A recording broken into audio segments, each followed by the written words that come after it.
Hendra dan Elvis adalah dua sahabat yang memiliki semangat petualangan yang besar.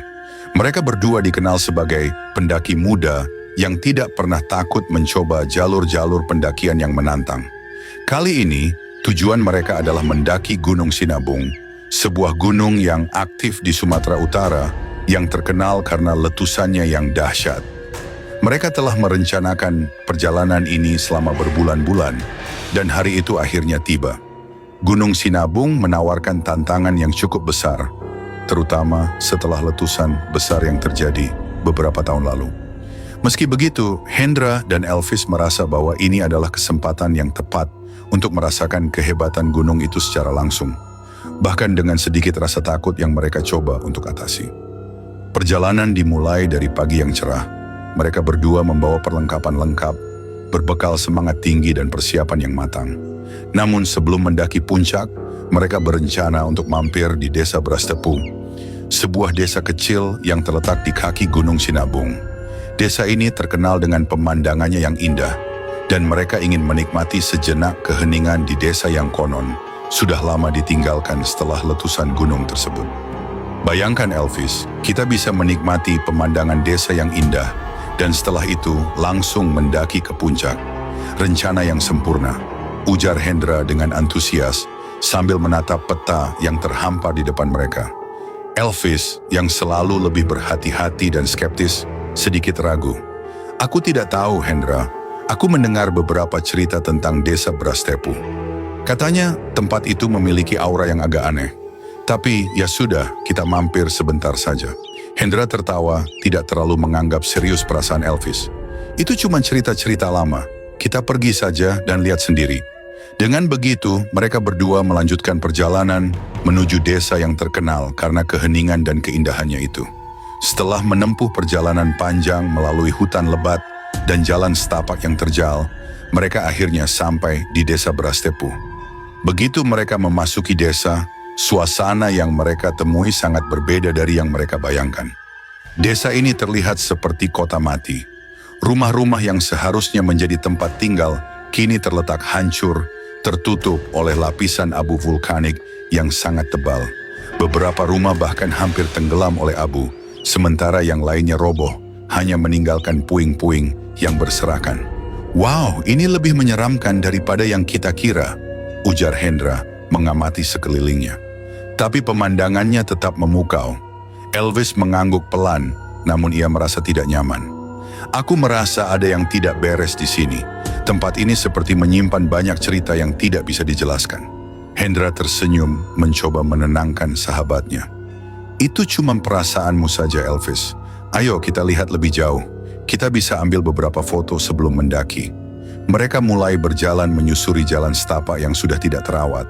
Setiap langkah mereka terdengar keras di jalanan yang penuh dengan abu, membuat suasana menjadi semakin mencekam.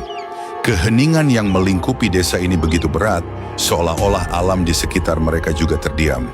Saat mereka melewati rumah pertama yang tampak masih utuh, Hendra memutuskan untuk masuk. Elvis, ayo masuk. Aku ingin lihat bagian dalam rumah ini.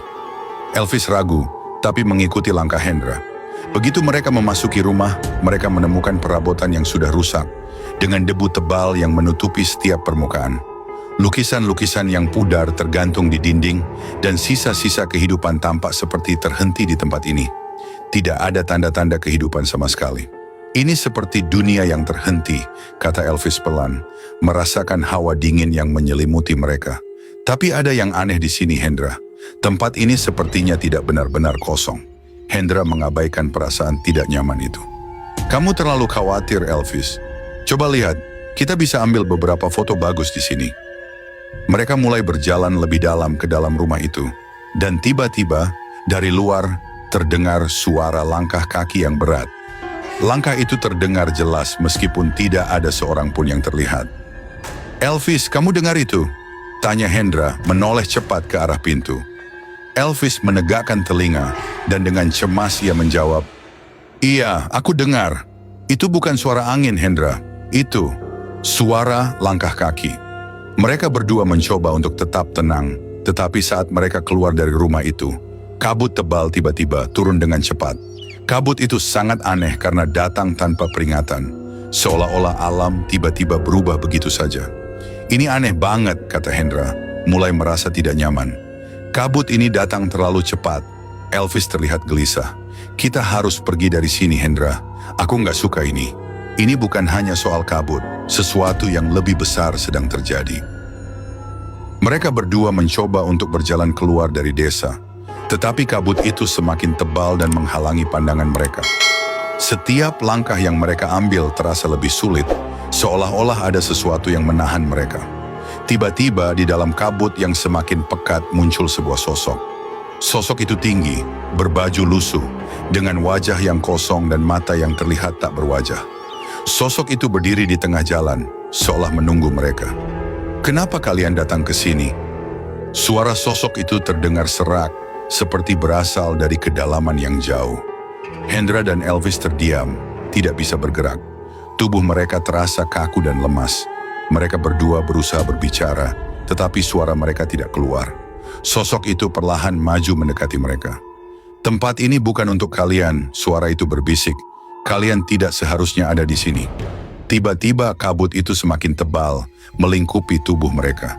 Hendra dan Elvis merasa tubuh mereka semakin berat, seolah-olah ada sesuatu yang menarik mereka ke dalam kegelapan. Pandangan mereka mulai kabur, dan seketika itu juga mereka jatuh pingsan. Ketika Hendra dan Elvis membuka mata, mereka mendapati diri mereka tergeletak di jalan setapak yang sunyi. Tubuh mereka terasa lelah dan bingung. Matahari yang sebelumnya cerah kini sudah tenggelam, dan langit di atas desa tampak gelap, seperti dunia yang terhenti. "Apa yang terjadi? Di mana kita?" tanya Hendra dengan suara serak, berusaha untuk bangkit dari tempatnya. Elvis juga terkejut dan kebingungan. Aku nggak tahu, Hendra. Tadi kita pingsan kan?" Mereka berdua mencoba untuk berdiri, tetapi tubuh mereka terasa sangat lemas. Begitu mereka melihat sekeliling, mereka sadar bahwa desa yang mereka temui sebelumnya kini tampak berbeda. Semua rumah yang mereka lihat sebelumnya kini terlupakan, tertutup abu lebih tebal lagi. Tidak ada tanda-tanda kehidupan manusia sama sekali. Bahkan suara alam pun terasa lebih hening. Tiba-tiba, seorang pendaki lain muncul dari arah kabut. Pendaki itu tampak terkejut melihat mereka yang terbaring lemah. "Kalian baik-baik saja?" tanya pendaki itu dengan cemas. Hendra dan Elvis hanya bisa mengangguk lemah, meskipun tubuh mereka masih terasa sangat lelah. Pendaki itu segera memberikan pertolongan, membimbing mereka ke jalur pendakian yang lebih aman. "Kalian beruntung bisa ditemukan," kata pendaki itu dengan suara rendah. Desa Brastepu itu terkenal angker. Banyak yang datang ke sana dan tidak pernah kembali. Kabut itu bukan hanya kabut biasa. Hendra dan Elvis saling berpandangan, merasa semakin takut dan bingung.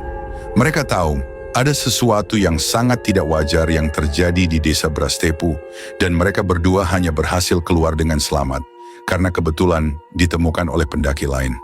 Setelah kejadian itu, Hendra dan Elvis kembali ke rumah mereka dengan pikiran yang penuh tanda tanya. Mereka tidak bisa berhenti memikirkan apa yang terjadi di desa Brastepu. Setiap kali mereka menutup mata, gambaran kabut tebal dan sosok yang menyeramkan itu terbayang kembali. Mereka menyadari bahwa mereka telah terjebak dalam dunia yang tidak mereka pahami. Desa Brastepu bukan hanya sekadar tempat yang ditinggalkan, tetapi lebih dari itu, sebuah tempat yang memiliki kekuatan yang tak bisa dijelaskan oleh akal sehat. Hendra dan Elvis tidak pernah kembali ke sana. Mereka tahu ada rahasia besar yang terkubur dalam desa itu, dan terkadang ada tempat-tempat yang sebaiknya dibiarkan tetap menjadi misteri.